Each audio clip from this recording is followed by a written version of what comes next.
Écoute ça.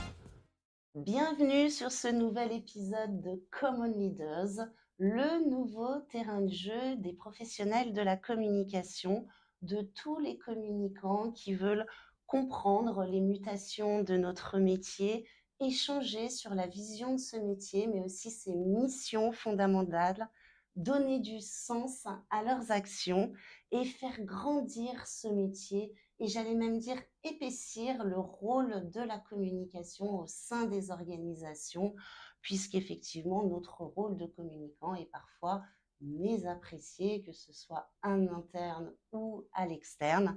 Alors venez avec moi, on va parler de tout ça, c'est que de la com. Et pour ce nouvel épisode, j'ai le plaisir d'accueillir Nadia Bahar-Alves. Bonjour Nadia. Bonjour Cindy. Comment vas-tu? Bah écoute, pas trop mal. Ça va pas mal? Comment Oui. tu te sens dans ce studio Common Leaders? Bah très bien. Bien installé? Bien T'as tout ce qu'il installée te faut? et ready. Et je tenais à vous remercier pour cette invitation aujourd'hui. On est super content de t'avoir avec nous. Alors Nadia, je vais dépeindre brièvement ton parcours. Donc tu es aujourd'hui directrice communication, du groupe AD Éducation. On y reviendra.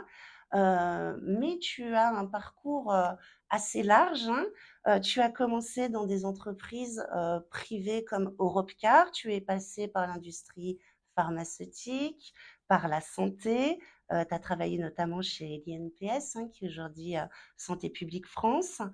Tu as aussi fait un petit saut par la case agence et on y reviendra parce que c'est aussi là où tu as cultivé ton bagage RP qui nous intéresse beaucoup. Bref, tu as un parcours très riche.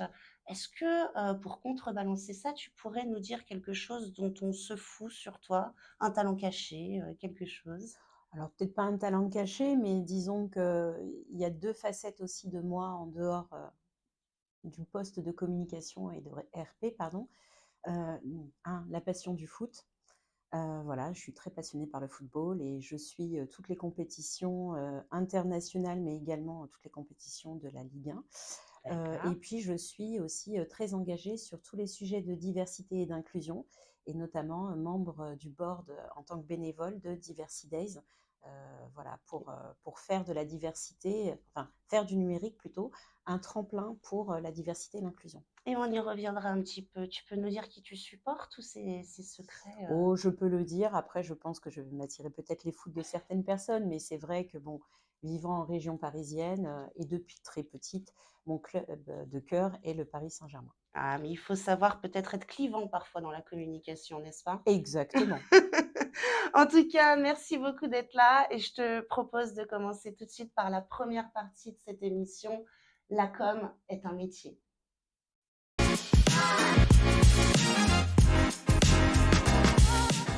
Alors, Nadia, comme je le disais au début, tu es aujourd'hui directrice du groupe AD Éducation. Pour resituer un peu le contexte, AD Éducation, c'est 19 écoles, c'est 70 campus dans 9 pays en Europe.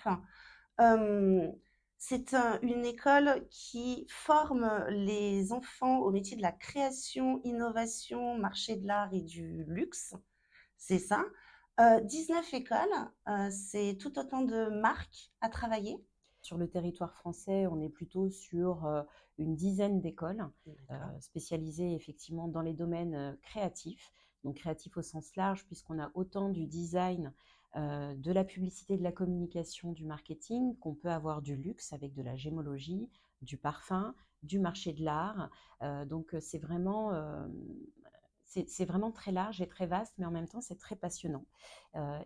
S'occuper de la communication, en tout cas du groupe AD Éducation, et embarquer les marques sur des sujets à la fois de com et de relations presse, c'est un challenge au quotidien parce que chaque jour ne se ressemble pas. Alors, bah, ça tombe mal parce que j'allais te demander un peu ton quotidien. Donc, Le quotidien, disons il est jalonné par ce qu'on appelle les marronniers. Donc, bien évidemment, dans chaque école, dans chaque marque, parce que ce qu'il faut savoir, c'est qu'on a des marques, mais en fait, les écoles qui sont démultipliées par de nombre de campus. donc des sujets différents à traiter en fonction des localisations.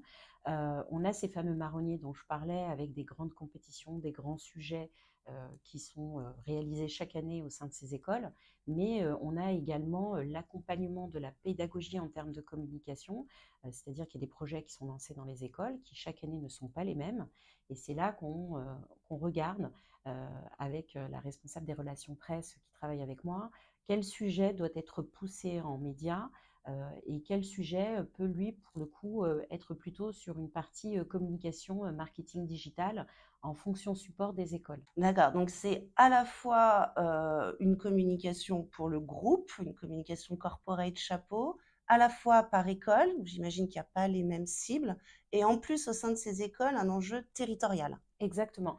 En sachant que pour ce qui est du groupe, en fait, la particularité chez AD Éducation, c'est que chaque école est une entité à part entière. Donc, chaque école a son mode de fonctionnement. Chaque école ne fonctionne pas comme sa petite cousine, ou du moins, disons, l'école qui fait partie du groupe également. En fait, elles vivent seules en étant accompagnées par le groupe sur le sujet de communication ou le sujet du marketing, puisqu'il y a un directeur marketing qui est là aussi également et qui les accompagne très fortement. Mais c'est vrai qu'il n'y a pas cette vision qu'on pourrait avoir de l'extérieur où le groupe descend un peu des guidelines de communication ou de marketing dans toutes les écoles et ça doit être appliqué. En fait, chaque cas se voit en particulier sur des problématiques différentes. Il y a des écoles qui ont besoin, d'autres qui en ont moins, d'autres qui ont juste besoin de conseils, de Mmh. recommandations. Et c'est pour ça que le quotidien, en fait, quand on établit les projets sur l'année, on n'est pas à l'abri d'avoir un nouveau projet qui arrive, sur lequel on doit monter, sur lequel on doit travailler. Et là où c'est challengeant, c'est qu'on doit les prendre tous sur le même point Mmh. d'importance, c'est-à-dire que autant ce qui est planifié sur l'année est très important et doit être poussé en communication, mais ce qui arrive aussi entre-temps et qui n'était pas prévu, il faut également lui laisser sa place et construire la communication de ce projet pour l'accompagner au mieux. Et donc tes missions, ce sont des missions, donc plus particulièrement où tu noues des partenariats, tu fais donc des Elles sont relations diverses. presse, des Alors, elles sont diverses, effectivement. Moi, directrice de la communication du groupe AD Éducation, aujourd'hui, j'ai une part de communication interne, une ouais. part de communication externe. Donc, sur la communication interne, c'est tout ce qui relève de la communication aux collaborateurs, les nouveaux arrivants, newsletter, de l'événementiel également, parce que j'ai de l'organisation de séminaires un peu kick-off 2 fois dans l'année. Donc, c'est hyper intéressant parce qu'on touche aussi à cette partie événementielle qu'on a tendance parfois à mettre un peu de côté et à séparer de la com. Absolument. Et après, il y a le côté communication externe, où là, il y a la partie des relations presse. Il y a aussi l'accompagnement de certaines écoles sur des campagnes organiques sur du social media, sur les différents comptes. Mais il y a aussi ce côté partenariat, en sachant que dans les écoles, la pédagogie s'inscrit déjà dans ces collaborations-là, puisque ce sont des collaborations avec différentes marques, entreprises, ONG, qui vont permettre aux étudiants de pouvoir travailler sur des cas concrets. Parce que dans toutes les écoles du groupe AD Éducation, les étudiants ont à la fois cette formation, je dirais, théorique, mais également un enseignement terrain, puisque l'objectif, c'est qu'ils puissent accéder à un métier à l'issue de leur formation.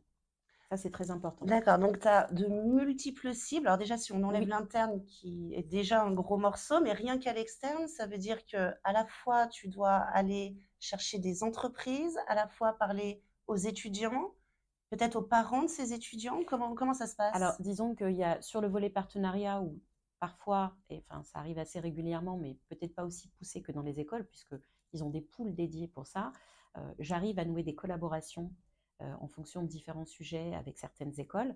Donc effectivement, il y a ce côté d'aller aussi se dire, ah bah tiens, là-dessus, il y a une opportunité, je proposerais bien un partenariat, une collaboration avec les étudiants, un peu le win-win en fait, Mmh. c'est-à-dire que les étudiants travaillent sur un projet qui va servir l'entreprise et puis en même temps, bah, l'entreprise, ça nous sert aussi, puisque ça permet d'apporter des Mmh. partenariats qualifiés à l'école, même si les écoles le font déjà très bien seules. Donc il y a ce public-là qui est un public un peu business, enfin pas qu'un peu d'ailleurs. il y a le public, alors je dirais pas étudiant, mais je dirais prospect, Oui. comme on les appelle. Mmh. Donc ce public-là où justement, avec tout ce qu'on met en place en termes de communication globale, mais aussi bien avec le marketing qui nous appuie, qui nous aide, d'aller chercher justement, heu, ces, ces terminales, ces étudiants en première, qui souhaitent en plus s'orienter vers ces métiers-là qu'on propose au travers de nos formations, de les draguer, Mmh. mais pas draguer dans le sens, voilà, mais les Non, les attirer, amener, les oui. amener à venir dans nos écoles. Et puis ensuite, il y a aussi, le public parent prescripteur, Oui. puisque c'est le premier public qu'il faut, réassurer forcément, parce que ce sont des études qui sont quand même assez longues. On est sur 5 ans d'études, donc il faut vraiment qu'on puisse être Oui, c'est un là, choix important, exactement. effectivement. Et puis après, il y a aussi, le grand public. Parce que l'objectif aussi, c'est de montrer que ces écoles-là, elles sont bien installées, qu'elles existent depuis des années, qu'elles ont déjà fait leurs preuves, pardon, aussi bien en termes de pédagogie, de programme, de formation, d'alumni, de carrière. Et donc, l'idée aussi, c'est de pouvoir jouer sur la notoriété aussi de ces écoles. Aujourd'hui, tes armes, j'allais dire, c'est quoi pour arriver, justement à pouvoir, cibler tout faire accomplir toutes ces missions finalement? C'est Bah, moi, je beaucoup, dirais que mes armes, alors après, c'est mon ressenti personnel, mais mes armes, pour moi, ce sont les étudiants qui sont déjà dans les écoles et qui produisent des projets, mais phénoménaux. ouais. Il n'y a pas une fois où je me suis pas dit, oh, tiens, mais si j'avais l'âge requis, ou si je pouvais, j'irais bien suivre justement cette formation-là, parce que je les trouve vraiment doués de talent, de créativité, d'imagination. Et à chaque fois, je suis hyper enthousiaste à l'idée d'un lancement de projet école. Et quand je vois les résultats, je ne suis jamais déçue. Alors là, c'est vraiment en toute objectivité, hein. Donc c'est de la gestion de communauté en fait. Ces Voilà. étudiants qui sont passés par AD Éducation, tu les suis, Alors, je dans on leur les suit, carrière? mais il y a un service dédié Oui, pour d'accord. les suivre, justement. Et l'idée aussi, c'est non seulement de communiquer par la preuve avec ce que les étudiants Oui. réalisent et avec ce que l'école aussi propose en termes de programme, de reconnaissance, de certification, enfin voilà, tout le bon paquet qu'il faut pour justement rassurer les parents. Mais il y a aussi ce côté où on a des carrières successful, comme on dit, Mmh. au niveau des anciens, des alumni. Et l'idée aussi, c'est de pouvoir les mettre en avant, euh, parce que c'est aussi la plus belle visibilité et la plus belle preuve Bien sûr, des ouais. formations qu'on propose au sein des écoles. C'est le nouveau bouche à oreille, en fait. Vous travaillez Oui, ce bouche à oreille qui est si important. oui, Je reconnais bien là une petite musique qui nous viendrait de la culture RP, un peu ce côté, exactement. raconte-nous un petit peu ce bagage de la culture RP que tu as et comment il te sert aujourd'hui en tant que DIRCOM? Parce qu'on sait un peu que les RP, vivent un petit peu un désamour de la part des jeunes. Qu'est-ce que tu réponds à ces jeunes et comment ça t'aide cette culture Moi, je RP? leur répondrais en premier lieu que c'est très formateur. Mmh. Parce que pendant longtemps, on a eu un peu cette vision RP, attaché de presse, archaïque, c'est-à-dire, enfin archaïque, ou du moins plutôt basique, c'est-à-dire l'attaché de presse qui fait un communiqué de presse, qui fait une liste de presse, qui le diffuse, qui relance. Mmh. Et en fait, ça va au-delà de ça. Déjà, dans la culture RP, pour moi, on ne peut pas vivre ce métier sans avoir cette appétence de la relation. C'est vraiment une question de relation. On peut écrire autant de communiqués qu'on veut, on peut placer autant de dirigeants qu'on veut en interview, etc. Si on n'a pas ce côté relationnel qu'on instaure avec les journalistes, qu'on instaure également avec les parties prenantes qu'on essaie de mettre en avant, en fait, ça ne fonctionne pas du tout. Et la relation, elle passe par s'enquérir de savoir ce que le journaliste suit comme sujet, ce qu'il fait, les tendances actuelles, et puis c'est aussi l'échange lors des appels téléphoniques, même si, bon, ben voilà, on a des déconvenus, ce sujet ne m'intéresse pas, c'est pas le moment, je suis occupée, etc. Mais au moins, ça permet de prendre un peu le pouls et de savoir où en est le journaliste. Et puis, pareil, de l'autre côté, d'échanger beaucoup avec ces KOL qu'on souhaite pousser pour justement juger un peu de l'intérêt du message qu'on va pouvoir Mmh. délivrer, la façon dont on va pouvoir le délivrer. Donc, pour moi, c'est un métier vraiment passionnant parce que c'est un métier de terrain. Aujourd'hui, directeur, directrice communication ou sur un autre poste, on a aussi des gens qui sont passés par les RP et qui ont transité sur des postes de direction de marketing. Mmh. Si on n'est pas sur le terrain, Ouais. si on n'a pas les mains dans le cambouis, si je puis dire, en fait, ça perd un peu de sa saveur et ça perd aussi un peu du sens du métier qu'on souhaite porter. Et ce côté humain, donc, qu'il fallait absolument mettre en avant, effectivement, pour avoir on appelle ça relation presse Exactement. aujourd'hui, tu t'en sers avec tes partenaires, Oui, avec tes étudiants, totalement. c'est quelque chose qui. Alors, avec les étudiants, c'est dans le cadre de projets, je peux être Ouais. amenée à échanger avec certains d'entre eux. Et d'ailleurs, j'aime bien hein, quand je suis dans une classe et que justement, il y a une présentation d'un potentiel partenaire, échanger avec eux, voir comment ils réagissent, c'est toujours assez intéressant. Mais oui, euh, bon, je l'ai dit précédemment, il y a une responsable des relations presse au Mm. sein d'AD Éducation qui est arrivée, maintenant ça va faire un an, mais c'est pas pour autant que je ne décroche pas mon téléphone, que Mm. je n'appelle pas des journalistes, on discute ensemble, on échange. Parfois, je dis, écoute, là, je vais prendre la main sur celui-ci, celui-là, parce que ça fait longtemps que je ne vais pas parler. L'idée, c'est vraiment de continuer, moi aussi, d'être au contact d'eux. Mm. Parce qu'on parle beaucoup aujourd'hui d'influence, alors on dirait que les influenceurs ont pris un peu le pas Oui, sur toute stratégie d'influence. J'imagine que tu en fais aussi, notamment tu as sûrement des étudiants qui sont eux-mêmes influenceurs, on en a quelques-uns, hein, oui. quelques-uns, mais effectivement, il ne faut pas oublier que quand on est DIRCOM et qu'on veut parler au plus grand nombre, surtout sur des métiers, finalement, j'allais dire, des industries très sérieuse, hein, on parle d'éducation. Oui. J'imagine que votre premier relais de parole reste les médias et Oui. vous travaillez, je ne sais pas, sur des classements, par exemple, des écoles ou des choses comme Alors, ça. Comment c'est vous faites? les classements sur les domaines sur lesquels on forme, certains en tout cas, c'est ça fonctionne pas comme les classements dans les écoles de commerce ou Ouais, les écoles c'est très d'ingénieurs ou les spécialisé prépas. à l'éducation. C'est très spécialisé, et d'ailleurs, il y a d'autres écoles aussi sur ces créneaux-là, mais c'est vrai que c'est très spécialisé. Donc, on est plutôt sur des palmarès, bancs d'essai, voilà, avec certains critères, etc. Donc, oui, le classement ou le palmarès, le banc d'essai peut être un sujet, mais c'est vrai que ce qu'on fait également au quotidien, est la meilleure vitrine en fait, et c'est ce qu'on peut le mieux communiquer, montrer en fait de ce qu'on sait faire, euh, de par les médias, mais également à travers les réseaux sociaux et aussi les sites internet qui sont des vitrines de communication, mais des vitrines aussi commerciales. C'est là-dessus en fait sur lesquelles on se porte beaucoup aussi. Là aussi où j'entends un petit peu la culture RP, c'est que j'ai l'impression que la clé du succès, en tout cas dans l'éducation, c'est la confiance, comme dans beaucoup de Oui. choses. J'imagine que les parents ne veulent pas mettre leurs enfants dans une... donc ça, c'est quelque chose avec laquelle tu dois t'appuyer beaucoup. Alors, ça me fait sourire parce que tu nous parles d'humain depuis tout à l'heure et je sais que c'est quelque chose, la relation dans la communication, l'humain, arriver à créer des liens entre les gens, c'est quelque chose qui t'importe beaucoup. Et pourtant, en 2016, et j'en ai la preuve dans notre livre Culture RP CrossGen que nous avons écrit il n'y a pas si longtemps, nous avons mis en avant une de tes tribunes en Oui, 2016 où tu nous parlais RP et Big Data oui. pour dire la vision des RP, alors vraiment très moderne que tu avais déjà il y a quand même quelques années. Bon, on est en plein aujourd'hui dans la data, évidemment, j'irai même plus loin dans, dans les IA. Alors, toi, en tant que DIRCOM, finalement, comment tu utilises ça et est-ce que enfin voilà, comment tu penses que les directeurs communication doivent s'emparer de ces sujets de la data et de l'IA? Et puis, deuxième question, comme vous formez des futurs communicants aussi dans vos Oui. écoles, qu'est-ce que vous leur dites?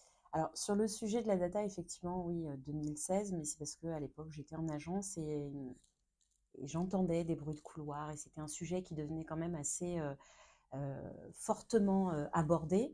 Donc, c'est pour ça que je me suis dit, bon, pourquoi pas creuser et Hmm. aller voir un peu ce qui s'y passe. Et effectivement, la data, elle est hyper importante, mais encore une fois, ça dépend de quelle data, Oui. ça dépend de ce qu'on en fait également. C'est vrai qu'en termes de RP et en fonction du secteur dans lequel on évolue, là, pour le coup, sur l'éducation, la data, elle est hyper intéressante aussi à prendre en compte dans les actions, parce que si on est vraiment sur le traitement de données, Mhm. toutes les études sur l'éducation, l'enseignement supérieur privé. Il y a aussi des datas sur lesquelles je suis tombée récemment, que j'ai découvertes, bon, qui sont des data INSEE, sur justement la population, à quel moment on va arriver sur un palier où on n'aura plus trop d'étudiants qui entreront dans le secteur de l'enseignement supérieur privé. Donc tout ça, c'est aussi à prendre en compte Mmh. parce que ça relève peut-être aussi de ce qu'on va pouvoir faire en termes de communication, mais également du business, en fait, De tout simplement, stratégie, hein. et Mmh. d'une stratégie. Quand on est là dans une vague où on est avec un certain nombre d'étudiants assez croissant, parce que justement cette étude démontrait qu'il y avait une augmentation des étudiants versus les années 60, où là pour le coup on est vraiment sur une grosse masse d'étudiants qui arrivent sur le marché pour Mmh. pouvoir s'orienter, que ce soit dans l'enseignement supérieur, privé ou public. Mais ce que j'ai trouvé hyper intéressant et dont je n'avais pas connaissance, parce que c'est pareil, il faut creuser et avoir ces données en tête, c'est qu'apparemment, d'ici quelques années, on va arriver à un palier, ce que je disais, où en fait, il n'y aura plus autant d'étudiants sur le marché. Et donc, forcément, ça va, tout de suite, moi, je me dis, bah, ça va impacter le business, ça va Parce qu'en impacter plus, il y a les de plus en écoles. plus d'écoles, on dirait, non? Exact. Ouais. Bon, Non, depuis, pas il n'y en forcément? a pas forcément plus. Disons D'accord, qu'il y a des regroupements d'écoles. d'accord. Voilà. Mais c'est vrai que quand on se dit qu'on va arriver sur un marché qui va stagner, entre guillemets, voire même régresser en termes de futurs étudiants à pouvoir Donc la bataille diplômer, va devenir la plus bataille rude. va devenir Mmh. un peu forte. Après, sur l'intelligence artificielle, moi, ce que je trouve intéressant, c'est ce côté de pouvoir automatiser certaines tâches qui sont quand même assez chronophages Mmh. sur les RP, parce que je reviens sur ce fameux terme qui n'a jamais entendu, enfin cette fameuse phrase qui n'a jamais entendu un jour, vous me ferez un petit communiqué de presse et puis c'est simple, vous ferez une liste rapide en 5 minutes. Ouais. Sauf qu'en fait, soit on prend le choix de passer par des plateformes où on a accès à toutes les datas de journalistes, euh, et en fait on fait juste une saisie rapide et puis on sort, ben, comme on le fait assez généralement, ça nous arrive 3500 journalistes, Mmh. et on se dit ok, bah, j'appuie sur le bouton. Soit du coup on prend du temps, on qualifie bien son fichier, on sait reconnaître les journalistes avec qui on collabore sur d'autres sujets et qui n'ont pas besoin de recevoir l'information qui est prête à être diffusée. Et ça peut prendre 1 à 2 heures derrière. Si on décrète que l'IA va solutionner tous nos problèmes, ou du moins toutes les tâches qui nous prennent du temps et qui ne nous laissent pas le temps de faire autre chose, et que derrière on ne repasse pas, je Mmh. pense qu'on va se retrouver face quand même à beaucoup de soucis et beaucoup de problèmes. Mais ça peut être aidant pour ces questions-là, pour aller capter les retombées presse, etc. Mais De moi, toute façon, pour la personnalisation de manière générale, que ce voilà. soit, Mais moi, je pour pense une que sur publicité, l'intelligence pour artificielle, aussi bien en termes de communication, de publicité, de relations presse, ça peut être un soutien et une aide. Mais comme je suis très dans la c'est relation, ce que j'allais dire. il En y a se aussi, plaçant au niveau de voilà, l'humain, on est au niveau de forcément moins l'humain, impacté. on est Mmh. obligé. Alors moi, en tout cas, je suis moins impactée Mmh. peut-être que ceux qui crient au Yahoo, c'est super, on va tout faire. Mmh. Moi, j'émets quand même un doute en disant, ça va nous aider, mais il faudra toujours une intervention humaine. Et dans les écoles, vos futurs communicants que vous formez, comment vous faites? Parce que j'en ai l'impression que c'est arrivé d'un coup. Voilà, en décembre, personne connaissait, en janvier, tout le monde l'utilisait. Oui. Heu, Comment vous êtes arrivé à intégrer ça dans les programmes et quels Alors, freins vous avez mis? j'ai pas Est-ce que en tu tête sais, le programme Mmh, de cette école mmh, dont tu fais référence, qui est l'École supérieure de publicité, qui, pour la petite histoire, je le redis encore une fois, est quand même la plus vieille école de France, ouais. puisqu'elle a été créée en 1927. C'est quand même pas rien. Après, c'est une école qui a évolué et muté dans ses programmes de formation avec son temps. À chaque problématique de société, chaque enjeu, elle a su pouvoir insuffler dans ses programmes ces sujets-là, puisque bien évidemment, on forme des étudiants qui vont devenir la future génération et peut-être les futurs common leaders. Donc forcément, on est obligé aussi d'adapter les programmes. Là-dessus, ça relève vraiment de la pédagogie sur laquelle moi, j'ai pas forcément de visibilité. Mettez Mais en en tout cas, confiance que vous savez je, vous adapter, je sais qu'il doit y avoir déjà des modules qui doivent être ouais. proposés là-dessus, sur l'intelligence artificielle, sur ChatGPT, sur Midjourney, etc. Au même titre que là, en ce moment, un des enjeux notamment de l'école, bon, qui est effectivement les nouvelles technologies, parce que l'école supérieure de publicité aussi est sortie de ce truc de on forme des communicants qui vont aller en agence ou chez Mmh. l'annonceur, et on ajoute au programme cette vision des nouvelles technologies, comment on l'utilise, quels sont les usages, quels sont les freins, quels sont les Ouais. leviers, etc. Donc là-dessus, je pense que l'école s'est saisie du sujet, mais il y a aussi le sujet très sociétal enjeux et responsabilités Absolument. environnement, sur laquelle l'école a fait quand même un bon step depuis bientôt maintenant 2 ans, et notamment avec un événement qui a été organisé l'année dernière, la première fois au Grand Rex auquel j'ai assisté, qui réunissait quand même plus de 1200 étudiants en communication publicité sur des enjeux environnementaux, en proposant, alors avec un challenge, et en proposant des campagnes 360 à des annonceurs, type Veolia, voilà, et qui avaient des vraies problématiques. Bien Donc, sûr. on revient encore une fois sur le terrain. Et cette année, je suis ravie de vous annoncer que l'année dernière, c'était les étudiants de Paris, et cette année, c'est tout le territoire qui va participer. Donc, on va multiplier le nombre Super. d'étudiants sur ces questions de responsabilité et d'enjeux environnementaux en termes de com. En introduction, effectivement, je disais que notre mission chez Common Leaders, c'était qu'on fasse épaissir ensemble le rôle de la communication. Oui. Il semble effectivement que la RSE soit un des sujets, mais on y reviendra un petit peu. Qu'est-ce qu'un DIRCOM doit maîtriser en termes de compétences? Quelles sont les compétences les plus importantes que doit avoir un DIRCOM? Alors déjà, un background métier quand même. Je pense que c'est le minimum, mais pas forcément sur l'intégralité du poste. Parce que moi, je suis... alors après, c'est propre à ma personnalité, mais pour moi, en fait, on apprend toute sa vie. En marchant. Voilà, dans le cadre professionnel en tout cas, mais aussi dans la vie personnelle. Rien n'est acquis.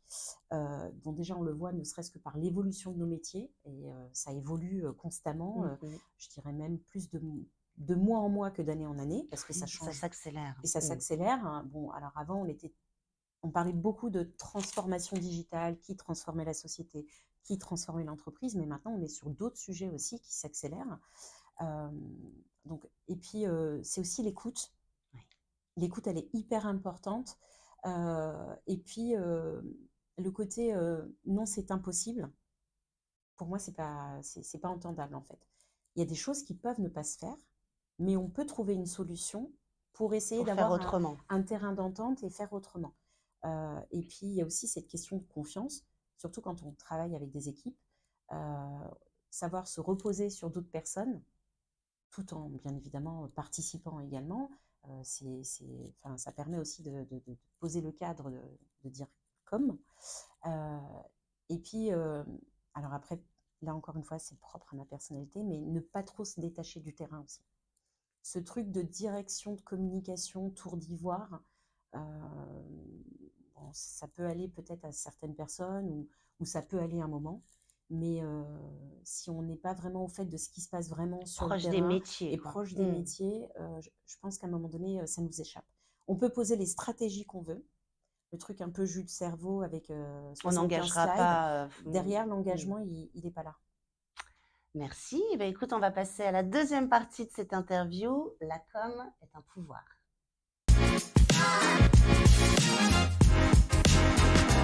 Nadia, c'est quoi le super pouvoir de la communication pour toi? Le super pouvoir de la communication, c'est de pouvoir délivrer les bons messages aux bonnes personnes et au bon moment. Et à partir du moment où tu arrives à faire ça, c'est quoi le succès d'un communicant finalement? Quand est-ce qu'il se dit, là, je suis Alors, successful? oui, alors après, de par mon parcours Mm. professionnel, en santé, c'est quand tu arrives à, à changer les mentalités ou les perceptions sur certaines pathologies, certaines typologies de personnes, parce que c'est vrai que si je reviens rapidement sur mon parcours au sein de l'INPES, qui est devenu Santé publique France depuis, il y a autant des programmes de santé publique que des programmes populationnels. Donc, voilà. Donc, quand tu arrives à modifier les perceptions, les idées reçues sur, je dis n'importe quoi, parce que enfin, je dis pas vraiment n'importe quoi, c'était des sujets, en tout cas de l'INPES, mais des sujets très grand public, type le grand froid.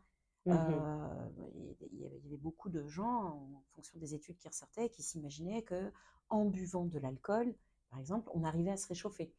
Donc, quand tu arrives, oui, ça paraît un peu risible, mais il y a encore Non, des gens non, mais tu ça me vois? fait penser à l'époque du Covid où en buvant de l'eau de Javel. Voilà, mais quand tu arrives à délivrer les bons messages en disant: «Beh non, c'est pas comme ça que ça marche», ou même sur un temps de canicule qui était quand même assez, problématique à gérer, et que tu arrives à dire: «Il faut rester dans une pièce enfermée, ne pas sortir de telle heure à telle heure, ne pas ouvrir vos volets» et cetera, et que tu vois que ça marche, et que du coup, sur certains sujets, en tout cas, tu as une courbe de mortalité qui redescend, bon, tu te Ouais. dis: «C'est successful». Mmh. Sur, par exemple, là, AD Éducation, si tu organises une conférence live pour présenter l'école sur un sujet bien particulier, une spécialité, qu'a cette école, et qu'à l'issue de cette conférence, tu as un ou 2 inscrits ou une prise de rendez-vous, c'est un succès. Tu es Mmh. ravi. Bon, tu t'arrêtes pas là, mais tu continues, tu Ouais, vois? ouais. Mmh. Quand tu ressors dans les médias et que tu vois, tes écoles qui elles aussi, sont aux côtés de grandes entreprises, pardon, sur différents sujets, pour toi aussi c'est un succès.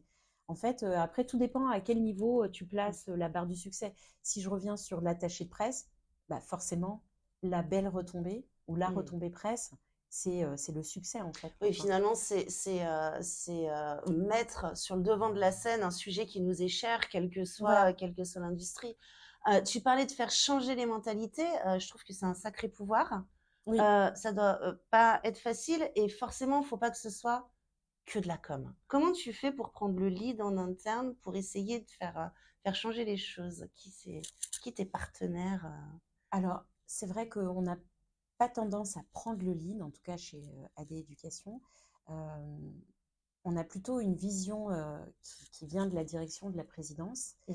et c'est des choses qui sont enfin, cette vision-là est insufflée, en interne, par le quotidien, par le relationnel que tu entretiens. Hem, le président, par exemple, est hyper accessible. On peut aller dans son bureau, évoquer avec lui un sujet qui nous tient à cœur, avoir une discussion à bâtons rompus sur un autre sujet au-delà de l'éducation et du secteur dans lequel on est. Le directeur général, c'est pareil. On se retrouve à des moments conviviaux. Je pense que ça part aussi d'une cohésion d'équipe. Ça part de Ça l'interne. part de l'interne, ça part aussi de, comment dirais-je, de ce côté aussi où tu soudes un peu les gens les uns avec les autres. Et du coup, à partir du moment où ce cadre-là est posé, après, les sujets que tu amènes, qui sont des sujets business ou des sujets de vision ou d'enjeu, font que chaque partie prenante au sein de l'entreprise se sent concernée. Et ça, c'est un sacré pouvoir, si je puis dire, parce que tout le monde s'implique en fait. Mmh. Et comme on a un système où on se rencontre assez régulièrement dans des réunions, lors de moments informels, on déjeune tous ensemble en fait lors de la pause méridienne. Euh, ben, du coup, bon, il y a ce côté hiérarchique effectivement, comme dans toutes les Bien entreprises, sûr. mais il n'y a pas vraiment la barrière, il n'y a pas de levée enfin, il n'y a pas de frein en fait. C'est quoi le service communication idéal, avec qui tu te vois travailler pour si, les communicants qui nous écoutent n'ont pas justement cette structure où, j'allais dire, la com est entendue, à ton avis, il faut aller chercher où pour arriver justement à être une communication qu'on écoute et qui arrive à embarquer les différents publics? Vis-à-vis de l'externe ou de l'interne? Comme tu veux, bah, plutôt interne déjà, je pense. Oui, alors déjà, moi, la particularité, tu vois, c'est que je ne suis pas enfermée dans un bureau, Mmh. toute seule, voilà.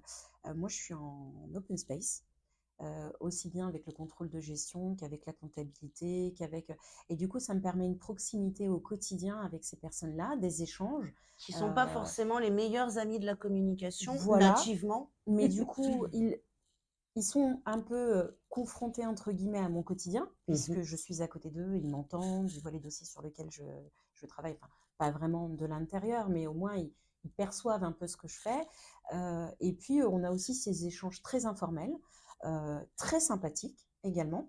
Et du coup, à partir du moment où il y a une newsletter qui part, il y a un événement qui est organisé, Ouais, ils voient voilà, tout le travail et d'où ils ça voient le vient, travail quoi. réalisé, Mmh. mais surtout, ils sont là et ils y assistent. Mmh. Et parfois même, on me propose de l'aide. Donc tu Mmh. vois, c'est hyper, bah, je trouve que c'est un système qui est très, je sais pas comment dire.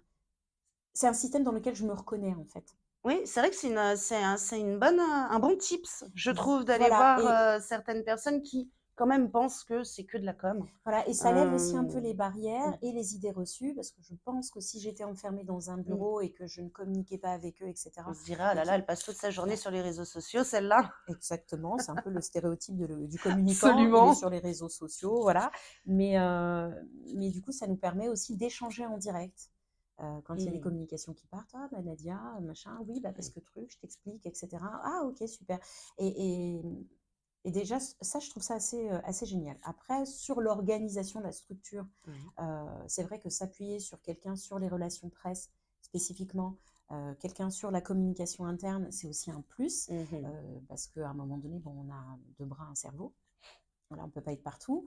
Mais je ne sais pas s'il y a vraiment de direction de la communication idéale qui Ouais. existe, mais en tout cas, l'idée, c'est de partager avec ses collaborateurs et avec ses collègues, parce que moi, pour moi, ce sont mes collègues avant tout, et aborder avec eux aussi les sujets de communication, et puis parfois aussi les sonder, Ouais. Ouais. notamment sur les sujets de com interne, Les faire participer les faire participer effectivement. et pouvoir les sonder. Alors je pense que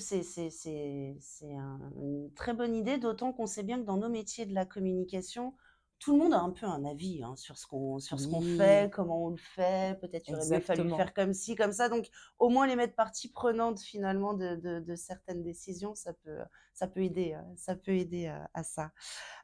Est-ce que, comme ça là, tac au tac, il y a une marque qui te fait rêver où tu te dis vraiment, j'adore leur com»? Ouais, des marques qui me font rêver, en termes de communication, il y en a pas mal. Ou pas que de communication, du Mais, coup, une marque qui te vient comme ça, une marque que t'aimes, qui a mérité ton amour. une marque qui a mérité mon Ouais. amour. Alors, je dois t'avouer que là, c'est un peu la question piège pour moi. Pourquoi? Pas parce que j'ai pas de marque, qui mériterait mon amour, je trouve ça un peu, voilà. Mais plutôt parce que tu sais, on est dans une mouvance quand même assez, hem, où on n'entend parler que de communication responsable. Oui. Et du coup, pour moi, il faut faire un step en arrière, prendre du recul, voir vraiment qui est très engagé, voir qui l'est et pourquoi. On est quand même sur ce truc un peu greenwashing, parfois communication un peu, comme on dit dans le métier, bullshit. Et donc, c'est vrai que c'est un peu, tu vois, là tout de suite te dire une marque vraiment dans laquelle je suis éperdument éprise, voilà, c'est un peu compliqué. Eh ben, écoute, c'est pas grave, tu sais pourquoi? Parce que tu m'as quand même fait une parfaite transition pour la J'ai troisième tendu une partie de perche. cette émission, la communication, une responsabilité.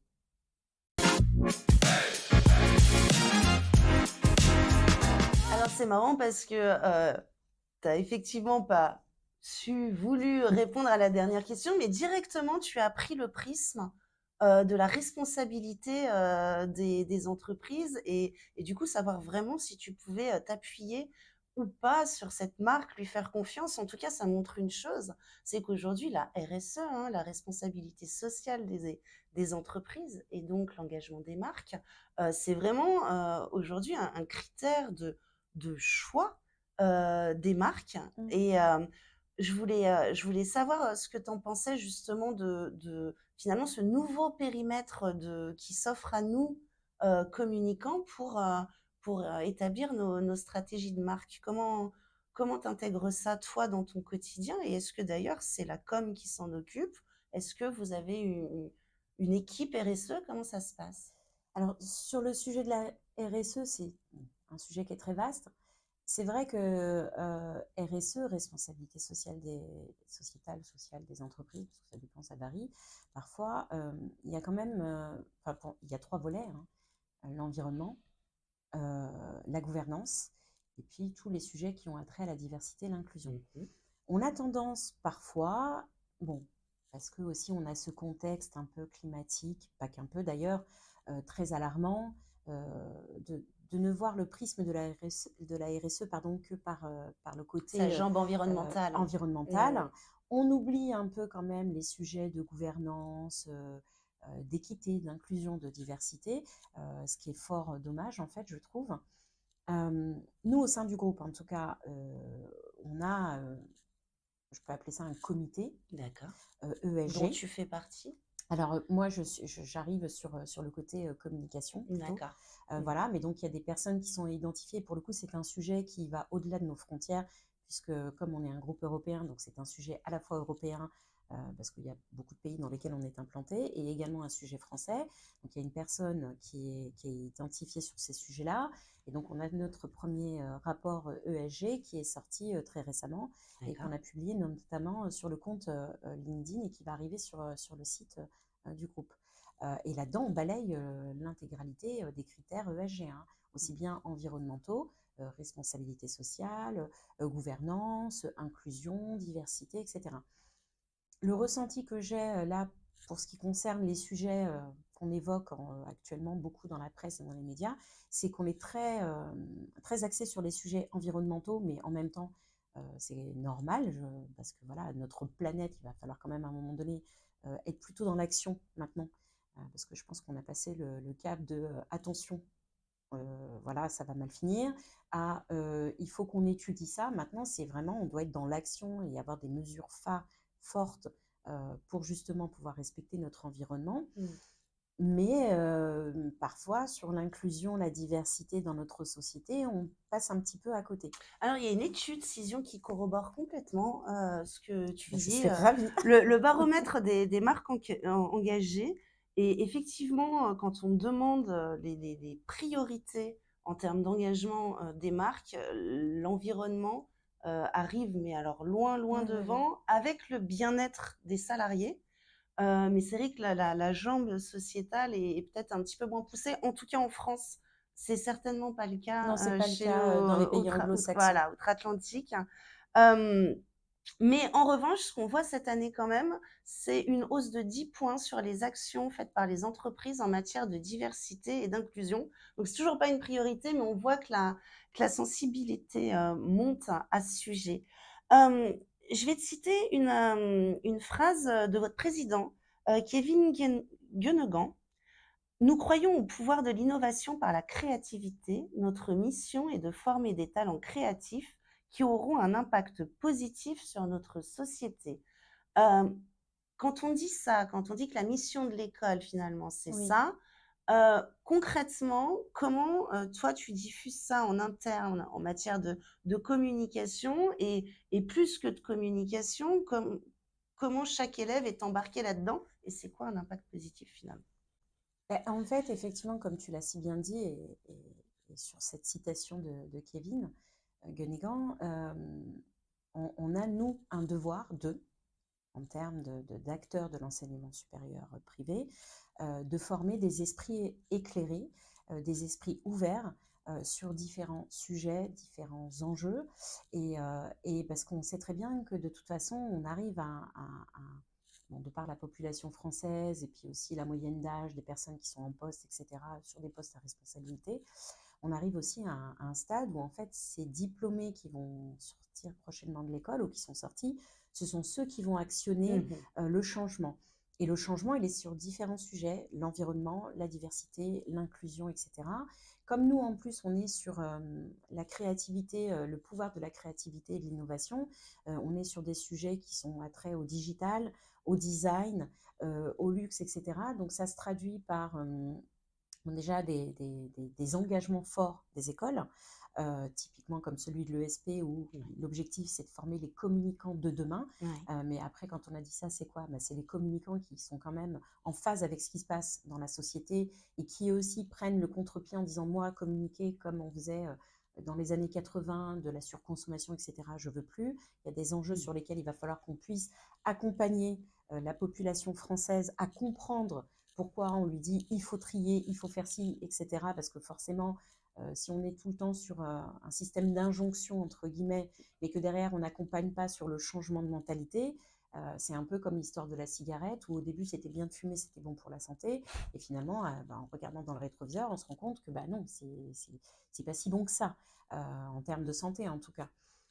Et puis, tu as des écoles comme par exemple à l'école de Condé où il y a un manifeste qui est posé, il y a un cadre, justement parce que on forme les designers sur différents champs du design, hein, de demain, et qui sont engagés, qui sont les acteurs du changement, et que le design, c'est pas juste la super belle je sais pas moi, le super beau pot de fleurs, etc. Le design, c'est quand même, il y a une utilité Bien derrière. sûr, ouais. Ça va avec ce que les gens ont besoin, et surtout sur l'utilité, sur la fonctionnalité, c'est réfléchi, c'est pensé.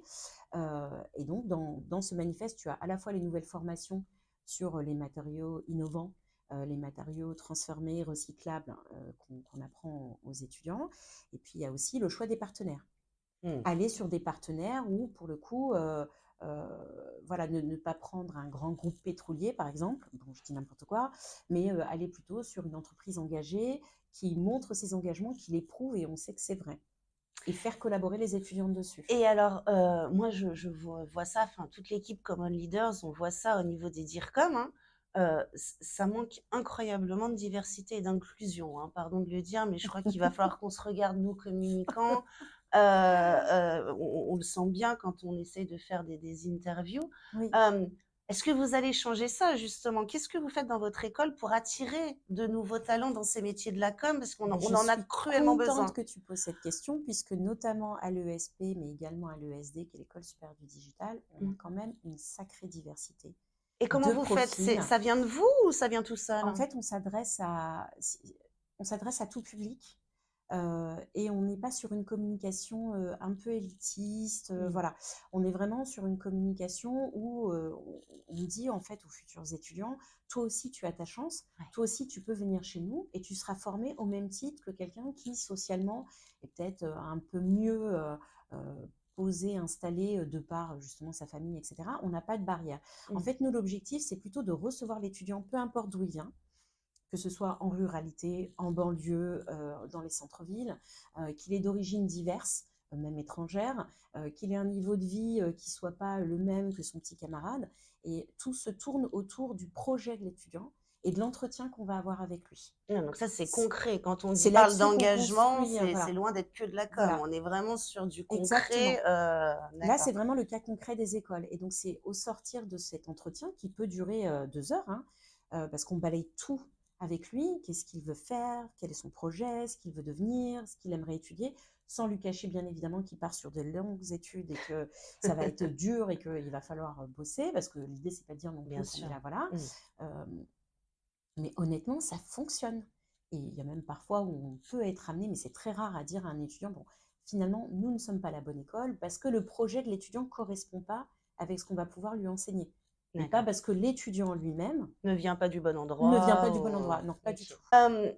Tu nous disais que alors j'ai vu que tu étais au board, effectivement de Diversity Days. Oui, en tant que bénévole, oui. Je trouve, alors ça justement qui dans ces combats de diversité à travers le numérique. Est-ce que c'est toi qui a un petit peu impulsé des choses chez, à des groupes?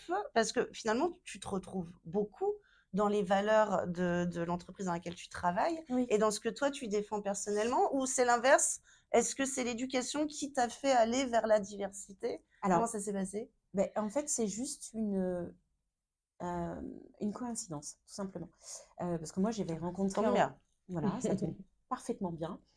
Et j'ai quand même la chance aussi, quand je participe à ces événements Diversity Days, de pouvoir le faire assez librement, Mmh. de pouvoir communiquer dessus librement. Si tu veux, j'ai pas de message qui me vient de la direction qui me dit mais voyons, qu'est-ce que c'est? Au contraire, moi j'ai eu la chance de rencontrer Anthony Batkin bien avant d'arriver chez AD Éducation et de m'engager aussi Donc qui est le à ses président de côtés. l'association, hein? Voilà, qui est le Fondateur. cofondateur, Mmh. parce que le président maintenant c'est Nadim Bellalom. D'accord.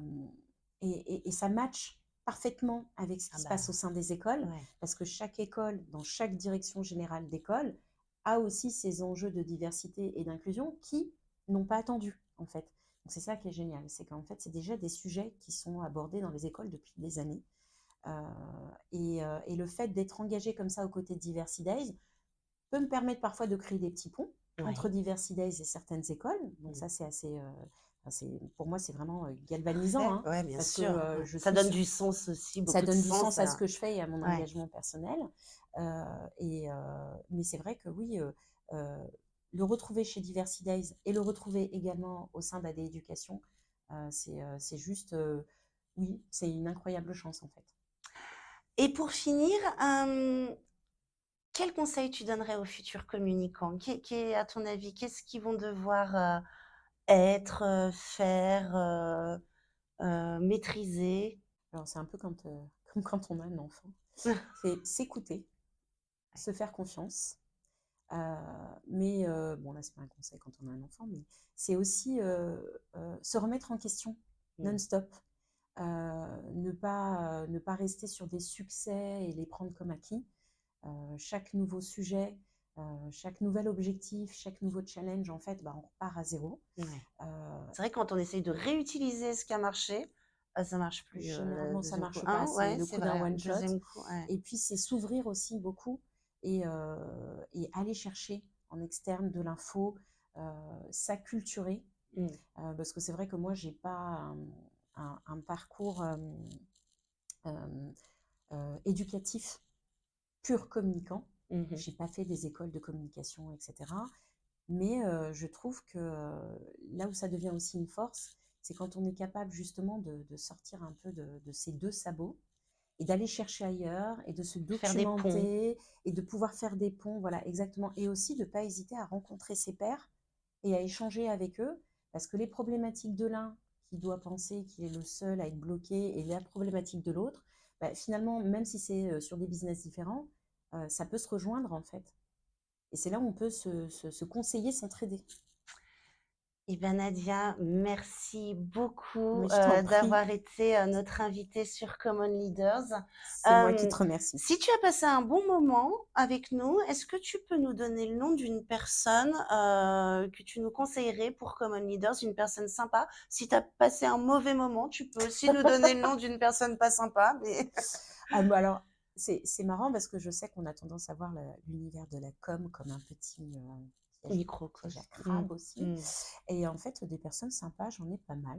Donc déjà, bah, bon, Martine Jossec, Ah, Martine, parce que oui. pour moi, Martine, c'est une personne qui est vraiment rayonnante et qui en plus se saisit de beaucoup de sujets très positifs.